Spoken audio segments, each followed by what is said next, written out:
దానములలో ఫలము, తపములలో ఫలము, మోసములలో ఫలము ముకుందుడే.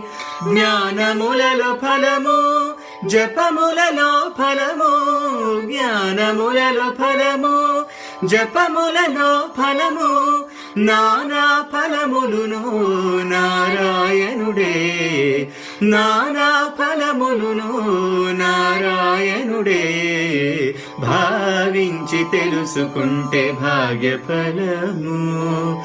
ఆవలీవలి ఫలములు అంగజ జనకుడే. భావించి తెలుసుకుంటే భాగ్య ఫలము.